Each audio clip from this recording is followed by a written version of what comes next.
உலகெங்கிலும் உள்ள main TV Tamil நேயர்களுக்கு வணக்கம். இந்த செய்தி தொகுப்பிற்கு உங்களை வரவேற்கிறேன். ஆர்ஜே பரணி. முதலில் தலைப்புச் செய்திகளை பார்க்கலாம். ஏமன் பிரதமர் படுகொலையால் ஹவுதிகளுக்கு எந்த பாதிப்பும் இல்லை, நியூயார்க் டைம்ஸ் பத்திரிகை கட்டுரை. சில மணி நேரங்களில் புதிய பிரதமரை நியமித்த ஹவுதிகள். ஷியா சன்னி ஒற்றுமையை ஏற்படுத்தியவர் பிரதமர் அகமது அல் ரஹாவி. இருதரப்பு ஒற்றுமையை சீர்குலைக்கவே இஸ்ரேல் அவரை குறிவைத்தது அம்பலம். ஹவுதிகளின் பதிலடியை எதிர்பார்த்து விடிய விடிய உறங்காமல் இருந்த ஆக்கிரமிப்பு பொதுமக்கள். புதிய வகை ஆயுதங்களை ஹவுதிகள் பயன்படுத்துவார்கள் என்பதால் பீதியில் ஆக்கிரமிப்பு நிர்வாகம். பல மீட்டர் ஆழ பங்கருக்குள் 6 மணி நேரமாக நடைபெற்ற ஆக்கிரமிப்பு அமைச்சரவை கூட்டம். காசாவில் அடுத்து என்ன செய்வது என்று தெரியாமல் கலேபரம். காசா சிட்டியை கைப்பற்றும் திட்டத்திற்கு மீண்டும் ஆக்கிரமிப்பு தளபதி இயால் ஜமீர் கடும் எதிர்ப்பு. காசாவை முழுமையாக கைப்பற்றுவது முட்டாள்தனம் என்றும் திட்டவட்டம். ஹமாஸின் ஒப்பந்தத்தை ஏற்பதும் அவர்கள் முன்பு மண்டியிடுவதும் ஒன்று. இராணுவ தளபதியின் கோரிக்கையை ஏற்க மறுத்த பிரதமர் பெஞ்சமின் நெதன்யாகு. ஹமாஸ் ஒப்பந்தத்தின் அடிப்படையில் எல்லைகளுக்கு படைகள் வெளியேறுவது ஆபத்து. மீண்டும் மையப்பகுதிகளுக்கு செல்ல 6 மாதம் ஆகும் என்று நெதன்யாகு விளக்கம். காசாவை முழுமையாக கைப்பற்றும் திட்டத்திற்கு நெதன்யாகு கட்சி எம்பி கடும் எதிர்ப்பு. காசா இஸ்ரேலின் வியட்நாமாக மாறும் என்று எச்சரிக்கை. காசா போரில் இஸ்ரேல் வெற்றி பெறலாம். உலக நாடுகளுடன் நல்லுறவை பேணுவதில் தோல்வி அடைந்து விட்டது. திடீர் ஞானியாக மாறிய அமெரிக்க அதிபர் டொனால்ட் ட்ரம்ப். பாலஸ்தீனத்தை தனி நாடாக அங்கீகரித்த பெல்ஜியம். 193 உலக நாடுகளில் 160க்கும் மேற்பட்ட நாடுகள் பாலஸ்தீனத்தை அங்கீகரித்தன. உலக அளவில் தனிமைப்படுத்தப்பட்டுள்ள அமெரிக்கா மற்றும் இஸ்ரேல். இனி செய்திகளை விரிவாக பார்க்கலாம். ஏமன் பிரதமர் அகமது அல் ரஹாவி கொல்லப்பட்ட நிலையில் அவரது பின்னணி என்ன, அவரது படுகொலையால் ஹவுதி படைகள் பாதிக்கப்பட்டுள்ளதா உள்ளிட்ட பல விவரங்களை இந்த செய்தி தொகுப்பில் பார்க்கலாம். ஏமன் பிரதமர் கொல்லப்பட்டிருப்பது ஹவுதி படைகளுக்கு எந்த பின்னடைவையும் ஏற்படுத்தாது என நியூயார்க் டைம்ஸ் பத்திரிகை குறிப்பிடுகின்றது. இதற்கு முக்கிய காரணம் ஏமன் படைகளின் இராணுவ நடவடிக்கைகளை தீர்மானிப்பது அன்சார் அல்லா இயக்கம் மட்டுமே. அன்சார் அல்லா இயக்கம் நேரடியாக ஈரானின் ஆதரவை பெற்ற ஷியா முஸ்லிம் போராளி குழுவாகும். ஹவுதி பழங்குடியினத்தைச் சேர்ந்தவர்கள் இந்த குழுவில் அங்கம் வகிக்கின்றனர். இதன் தற்போதைய தலைவர் சையீத் மாலிக் அல் ஹவுதி ஆவார். ஆனால் கொல்லப்பட்ட பிரதமர் அகமது அல் ரஹாவி அன்சார் அல்லா இயக்கத்தை சேர்ந்தவர் இல்லை.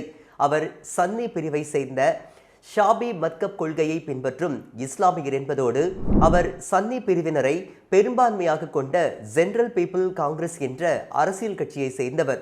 இவரது தந்தையும் ஒரு அரசியல் தலைவர் என்பதோடு அவரும் எதிரிகளால் இதுபோன்று படுகொலை செய்யப்பட்டவர். ஜெனரல் பீப்புள் காங்கிரஸ் கட்சிதான் இதற்கு முன்பு ஏமன் நாட்டை ஆட்சி செய்தது. அதன் தலைவராகவும் ஏமன் அதிபராகவும் இருந்தவர் அலி அப்துல்லா சலே. இவரது ஆட்சிக்கு எதிராக புரட்சி செய்வதுதான் அன்சார் அல்லா தலைமையிலான ஹவுதி பழங்குடி படை. ஏமன் நாட்டின் பெரும் பகுதியை கைப்பற்றியது. அலி அப்துல்லா சலே தனது போர்க்குற்றங்களுக்காக ஹவுதி படைகளால் கொல்லப்பட்டார். அவரது ஜெனரல் பீப்புள் காங்கிரஸ் கட்சி 3 பிரிவுகளாக உடைந்தது. அதில் ஒரு பெரும் பிரிவு ஹவுதிகளை ஆதரித்தது. அந்த பெரும் பிரிவின் தலைவர்களில் ஒருவர்தான் தற்போது கொல்லப்பட்டுள்ள பிரதமர் அகமது அல் ரஹாவி ஆவார். இவர் ஏற்கனவே மாகாண ஆளுநர் பதவிகளை வகித்து பழுத்த அனுபவம் கொண்டவர். ஹவுதி படைகளை முழுமையாக ஆதரித்ததோடு ஹிஸ்புல்லா அமைப்பையும் ஆதரித்து வந்தார். இதனால் அவர் உச்சபட்ச அரசியல் முடிவுகளை எடுக்கும் ஏமன் சுப்ரீம் கவுன்சிலில் உறுப்பினராக சேர்த்துக் கொள்ளப்பட்டார். ஏமனில் ஷியா சன்னி பிரிவினரிடையே ஒற்றுமை ஏற்படவும் ஒற்றுமையின் முகமாகவும் இருந்தவர். இதனால் ஏமனில் இரு தரப்புக்கும் இடையே மோதலை ஏற்படுத்த முடியாமல் இஸ்ரேல் உளவுத்துறை திணறி வந்தது. தற்போது இவர் கொல்லப்பட்டுள்ளதன் மூலம் ஹவுதிகளை ஆதரிக்கும் ஒரு முக்கிய சன்னி பிரிவு தலைவரை ஒழித்து கட்டியுள்ளது இஸ்ரேல். ஜெனரல் பீப்புள் காங்கிரஸின் மற்றொரு பிரிவின் தலைவராக இருப்பவர் அலி அப்துல்லா சலேவின் மகனான அகமது அலி அப்துல்லா சலே. இவர் ஏடன் துறைமுக நகரத்தை தலைமையிடமாக கொண்டு ஆட்சி செய்து வருகின்றார். இவர் சன்னி பிரிவை சேர்ந்தவர். இவருக்கு அமெரிக்கா, ஐக்கிய அரபு அமீரகம் உள்ளிட்ட பல நாடுகள் ஆதரவு தருகின்றன. இவரது அரசையே அதிகாரப்பூர்வ ஏமன் அரசாக அமெரிக்காவும் ஐரோப்பிய நாடுகளும் ஏற்றுக்கொண்டுள்ளன. ஆனால் இவர் ஆட்சி செய்வது ஏமனின் வெறும் 10% பகுதிகளை மட்டுமே. கொல்லப்பட்டுள்ள பிரதமர் அகமது அல் ரஹாவி ஏற்கனவே அல் கொய்தா அமைப்பால் குறிவைக்கப்பட்டு தப்பித்தார். தற்போது அவரை இஸ்ரேல் குறிவைத்து கொண்டிருப்பதன் மூலம் இந்த படுகொலையில் சன்னி பிரிவு அரபு நாடுகளுக்கு தொடர்பு இருக்குமோ, அவர்களது திட்டத்தின்படி இஸ்ரேல் இந்த கொலையை அரங்கேற்றி இருக்குமோ என்ற சந்தேகங்களும் தற்போது எழுந்துள்ளன. அகமது அல் ரஹாவி கொல்லப்பட்ட சில மணி நேரங்களில் அவர் வகித்த பிரதமர் பதவி துணை பிரதமராக இருந்த முகமது அஹ்மத் மிஃப்டா என்ற தலைவருக்கு வழங்கப்பட்டுள்ளது. இவர் ஏற்கனவே பிரதமருக்கு நிகரான அதிகாரம் மிக்கவராக கருதப்படுகின்றார். முந்தைய சலே ஆட்சி காலத்தில் புரட்சியில் ஈடுபட்டதற்காக 8 ஆண்டுகள் சிறை தண்டனை விதிக்கப்பட்டவர். ஹவுதிகள் ஆட்சியை கைப்பற்றிய பிறகு இவருக்கு முக்கிய பொறுப்புகள் வழங்கப்பட்டு ஒரு கட்டத்தில் துணை பிரதமராகவும் நியமிக்கப்பட்டார். எனவே இஸ்ரேலின் தாக்குதல் நிர்வாக அதிகார மட்டத்தை மட்டுமே பாதித்திருப்பதாகவும் ஹவுதிகளின் முக்கிய இராணுவ தலைவர்கள் உட்பட அதிகார கட்டமைப்பில் எந்த பாதிப்பும் இல்லை என்று சர்வதேச நிறுவனங்களின் ஆய்வுக் கட்டுரைகள் குறிப்பிடுகின்றன. ஹவுதிகளின் பதிலடி எப்போது வரும் என்று தெரியாமல் இஸ்ரேலிய ஆக்கிரமிப்பு குடிமக்கள் இரவு முழுவதும் உறக்கமின்றி தவித்துள்ளனர். ஏமன் மீது கோழைத்தனமான தாக்குதல் நடத்தி அதன் சுப்ரீம் கவுன்சில் பிரதமர் மற்றும் அமைச்சர்களை கொண்டுள்ளது இஸ்ரேல்.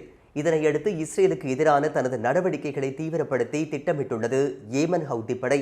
இதனையொட்டி ஏமன் படைகள் பாலிஸ்டிக் மிசைல்ஸ்கள் மற்றும் ஆளில்லா விமானங்கள் மூலம் தாக்குதல் நடத்தலாம் என இஸ்ரேல் ஆக்கிரமிப்பு படைகள் ஜெருசலம் போஸ்ட் பத்திரிகையிடம் தெரிவித்துள்ளன. அதன் காரணமாக வான் பாதுகாப்பு அமைப்புகளை பலப்படுத்தி கண்காணிப்பினை தீவிரப்படுத்தியுள்ளனர். அதேபோல பங்கர்களை தயார் நிலையில் வைக்கவும், அபாய எச்சரிக்கை ஒலி எழுப்பப்பட்டால் எப்படி பாதுகாப்பாக ஓடிச் சென்று ஒளிந்து கொள்வது போன்ற அறிவுரைகளை ஆக்கிரமிப்பு மக்களுக்கு நிர்வாகம் வழங்கியுள்ளது. கடைசியாக ஏமன் வீசிய பாலஸ்தீன் 2 மிசைல்ஸ் நடுவானில் பல கூறுகளாக பிரிந்து சென்று தாக்கியதால் இஸ்ரேலின் வான் பாதுகாப்பு அமைப்புகளால் தடுக்க முடியவில்லை. எனவே ஹவுதிகள் ஈரானின் செஜில் வகை ஏவுகணைகளை பெற்றுவிட்டார்களா என்ற சந்தேகம் தற்போது எழுந்தது. இந்நிலையில் இது குறித்த விவரங்களை பதிவிட்டுள்ள ஆக்கிரமிப்பு ஊடகமான ஜெருசலம் போஸ்ட் பத்திரிகை, ஹவுதிகள் சொந்தமான ஏவுகணை தயாரிக்கக்கூடிய வலிமை ஏற்கனவே அவர்கள் பெற்றுவிட்டனர்.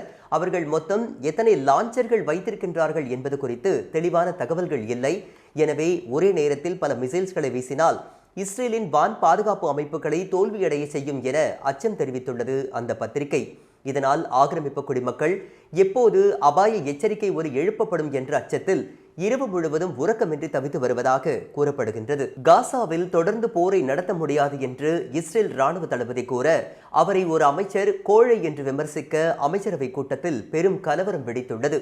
காசாவில் அடுத்து என்ன செய்வது என்பது குறித்து விவாதிக்க இஸ்ரேல் அமைச்சரவை கூட்டம் திங்கட்கிழமை இரவு கூடி அதிகாலை சுமார் 6 மணி நேரம் தொடர்ந்து நடைபெற்ற நிலையில் பெரும் கலவரங்கள், வாக்குவாதம் மட்டுமே நடந்த நிலையில் உறுதியாக எந்த முடிவும் எட்டப்படவில்லை. இந்த கூட்டத்தில் இஸ்ரேல் ஆக்கிரமிப்பு ராணுவத்தின் தலைமை தளபதி இயால் ஜமீர் பேசுகையில், ஹமாஸ் முன்மொழிந்துள்ள போர் நிறுத்த ஒப்பந்தம் குறித்து நாம் இங்கு பேச வேண்டும். காசா நகரத்தை மட்டும் தனியாக கைப்பற்ற முடியாது. அப்படி செய்தால் ஒட்டுமொத்த காசாவும் நம் கட்டுப்பாட்டிற்குள் கொண்டு வர வேண்டும். பிற பகுதிகளில் இருந்து தாக்காமல் இருக்க இப்படி செய்ய வேண்டும்.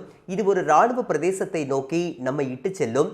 காசாவில் உள்ள மக்களுக்கு அடிப்படை கட்டமைப்பு வசதிகளை வழங்க அங்கு எந்த அமைப்பும் இருக்காது. நாம் தான் அதற்கான செலவுகளை ஏற்க வேண்டியது இருக்கும். கைதிகளை படிப்படியாக விடுவிக்கும் ஒப்பந்தத்தை ஏற்று எல்லைப்படைகள் வெளியேறலாம். பிறகு தேவைப்பட்டால் மீண்டும் போர் தொடுக்கலாம். கைதிகளை உயிருடன் மீட்பதும் ஹமாஸை முழுமையாக ஒழிப்பதும் தான் இராணுவத்தின் நோக்கம். அதில் சந்தேகம் வேண்டாம். அந்த இலக்குகளை அடைய தற்போது படிப்படியான கைதிகள் விடுவிப்பு என்ற ஹமாஸின் நிபந்தனையை ஏற்கலாம் என்று இயால் ஜமீர் பேசியுள்ளார். இயால் ஜமீருக்கு ஆதரவாக பேசிய நெதன்யாகுவின் லிகிட் கட்சி அமைச்சர் டேவிட் அம்சலேம் என்பவர், காசா போரை விரிவுபடுத்தினால் காசா இஸ்ரேலுக்கு வியட்நாமாக மாறும் என்று எச்சரிக்கை விடுத்தார். இதற்கு போர் குற்றவாளி நெதன்யாகு கடும் எதிர்ப்பு தெரிவித்துள்ளார். ஹமாஸ் சொல்வது போன்று படிப்படியாக கைதிகளை விடுவிப்பது என்பதை ஏற்க முடியாது. இதனை டொனால்ட் ட்ரம்ப் கூட ஏற்கவில்லை. ஹமாஸை முடிந்த அளவு சீக்கிரமாக ஒழித்து கட்ட சொல்லி கேட்டுக்கொண்டுள்ளார். ஹமாஸின் கோரிக்கையை ஏற்று கைதிகளை படிப்படியாக விடுவிக்க ஒப்புக்கொள்வது ஹமாஸிடம் மண்டியிடுவதற்கு சமமானது. மேலும் எல்லை பகுதிக்கு படைகளை நகர்த்திவிட்டால் மீண்டும் காசாவின் மையப்பகுதிகளுக்கு செல்ல குறைந்தது 6 மாதங்கள் ஆகும். கிதியோனின் ரத நடவடிக்கை மூலம் 75% பகுதிகளை கைப்பற்றியுள்ளோம். தற்போது அங்கிருந்து வெளியேறினால் மீண்டும் அவற்றை கைப்பற்ற இராணுவ தரப்பில் கடும் உயிரிழப்பு ஏற்படும். உலக நாடுகளும் புதிய இராணுவ நடவடிக்கைகளை எதிர்ப்பார்கள். இப்படி பல பிரச்சனைகள் ஏற்படும். எனவே ஹமாஸை ஒழித்து ஒரே கட்டமாக கைதிகளை விடுவிப்பதுதான் சரியாக இருக்கும் என்று நெதன்யாகு பேசியுள்ளார். காசா போரில் இஸ்ரேல் வெற்றி பெறலாம், ஆனால் உலக நாடுகளுடனான நல்லுறவில் அது தோல்வியடைந்து விட்டதாக அமெரிக்க அதிபர் டொனால்டு ட்ரம்ப் தெரிவித்துள்ளார். அந்நியன் அம்பி போல அடிக்கடி தனது கேரக்டரை மாற்றி வருபவர் டொனால்டு ட்ரம்ப். ஒரு பக்கம் ஹமாஸை அழிக்க வேண்டும், காசா மக்களை அங்கிருந்து வெளியேற்றி அதனை கடற்கரை சுற்றுலா தளமாக மாற்ற வேண்டும் என இஸ்ரேலின் இனப்படுகொலைகளுக்கு நேரடியாக ஆதரவு தரும் ட்ரம்ப் மறுபக்கம் தன்னை உலக சமாதானத்தின் தூதுவர், போர்களை விரும்பாதவர்கள் என்று அடையாளப்படுத்திக் கொள்ளவும் முயற்சிப்பார். இந்த நிலையில்தான் திடீர் ஞானோதயமாக இஸ்ரேலை விமர்சித்து கருத்து தெரிவித்துள்ளார். அவர் கூறிய கருத்தில், காசா போரில் இஸ்ரேல் வெற்றி பெறலாம், ஆனால் உலக நாடுகளுடனான நல்லுறவில் அது தோல்வியடைந்து விட்டது. இஸ்ரேல் இந்த போரை உடனடியாக நிறுத்துவது நல்லது. இந்த போர் இஸ்ரேலை கடுமையாக பாதித்துள்ளது.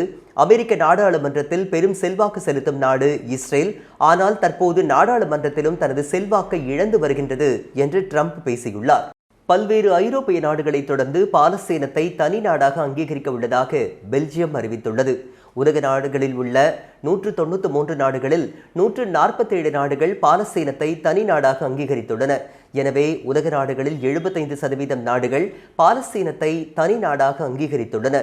பாலஸ்தீன் அத்தாரிட்டியின் நிர்வாகம் சார்பில் தூதர்கள் உலக நாடுகளுக்கு அனுப்பப்பட்டுள்ளனர். எனினும் அமெரிக்கா மற்றும் பல ஐரோப்பிய நாடுகள் பாலஸ்தீனை இதுவரை தனி நாடாக அங்கீகரிக்கவில்லை. இந்நிலையில் காசாவில் இஸ்ரேல் நிகழ்த்தி வரும் இனப்படுகொலை காரணமாக பாலஸ்தீனை அங்கீகரிக்காத பல ஐரோப்பிய நாடுகள் தற்போது தாங்களும் தனி நாடு அங்கீகாரம் வழங்குவதாக அறிவித்துள்ளனர். இது இஸ்ரேல் மற்றும் அமெரிக்காவின் வெளியுறவு கொள்கையில் பெரும் தோல்வியாக கருதப்படுகின்றது. Mexico, Armenia, Slovenia, Ireland, Norway, Spain, the Bahamas, Trinidad and Tobago, Jamaica மற்றும் Barbados, Saint Kitts and Nevis, Colombia, Saint Lucia, Sweden ஆகிய 14 நாடுகளுடன் சேர்ந்து வாட்டிகன் கத்தோலிக்க தேவாலய நிர்வாகமான ஹோலி செய்யும் பாலஸ்தீனத்தை தனி நாடாக ஏற்கனவே அங்கீகரித்துள்ளன. செப்டம்பர் 1 முதல் 23ஆம் தேதி வரை நியூயார்க்கில் பாலஸ்தீன் விவகாரம் தொடர்பான ஐநா மன்ற கூட்டம் நடைபெறுகின்றது. இந்த கூட்டத்தில் பாலஸ்தீனத்தை தனி நாடாக அங்கீகரிக்க உள்ளதாக பிரான்ஸ், மால்டா, ஆஸ்திரேலியா ஆகிய நாடுகள் கூறிய நிலையில் அந்த அணியில் தற்போது பெல்ஜியமும் இணைந்துள்ளது. கனடா, பிரிட்டன் ஆகிய நாடுகள் சில நிபந்தனைகளுடன் பாலஸ்தீன தனிநாட்டை அங்கீகரிக்க தயாராக உள்ளதாக கூறியுள்ளன. மீண்டும் தலைப்புச் செய்திகள். ஏமன் பிரதமர் படுகொலையால் ஹவுதிகளுக்கு எந்த பாதிப்பும் இல்லை. நியூயார்க் டைம்ஸ் பத்திரிகை கட்டுரை. சில மணி நேரங்களில் புதிய பிரதமரை நியமித்த ஹவுதிகள். ஷியா சன்னி ஒற்றுமையை ஏற்படுத்தியவர் பிரதமர் அகமது அல் ரஹாவி. இருதரப்பு ஒற்றுமையை சீர்குலைக்கவே இஸ்ரேல் அவரை குறிவைத்தது அம்பலம். ஹவுதிகளின் பதிலடியை எதிர்பார்த்து விடிய விடிய உறங்காமல் இருந்த ஆக்கிரமிப்பு பொதுமக்கள். புதிய வகை ஆயுதங்களை ஹவுதிகள் பயன்படுத்துவார்கள் என்பதால் பீதியில் ஆக்கிரமிப்பு நிர்வாகம். பல மீட்டர் ஆழ பங்கருக்குள் 6 மணி நேரமாக நடைபெற்ற ஆக்கிரமிப்பு அமைச்சரவை கூட்டம். காசாவில் அடுத்து என்ன செய்வது என்று தெரியாமல் கலேபரம். காசா சிட்டியை கைப்பற்றும் திட்டத்திற்கு மீண்டும் ஆக்கிரமிப்பு தளபதி இயால் ஜமீர் கடும் எதிர்ப்பு. காசாவை முழுமையாக கைப்பற்றுவது முட்டாள்தனம் என்றும் திட்டவட்டம். ஹமாஸின் ஒப்பந்தத்தை ஏற்பதும் அவர்கள் முன்பு மண்டியிடுவதும் ஒன்று. இராணுவ தளபதியின் கோரிக்கையை ஏற்க மறுத்த பிரதமர் பெஞ்சமின் நெதன்யாகு. ஹமாஸ் ஒப்பந்தத்தின் அடிப்படையில் எல்லைகளுக்கு படைகள் வெளியேறுவது ஆபத்து. மீண்டும் மையப்பகுதிகளுக்கு செல்ல 6 மாதம் ஆகும் என்று நெதன்யாகு விளக்கம். காசாவை முழுமையாக கைப்பற்றும் திட்டத்திற்கு நெதன்யாகு கட்சி எம்பி கடும் எதிர்ப்பு. காசா இஸ்ரேலின் வியட்நாமாக மாறும் என்று எச்சரிக்கை. காசா போரில் இஸ்ரேல் வெற்றி பெறலாம். உலக நாடுகளுடன் நல்லுறவை பேணுவதில் தோல்வியடைந்து விட்டது.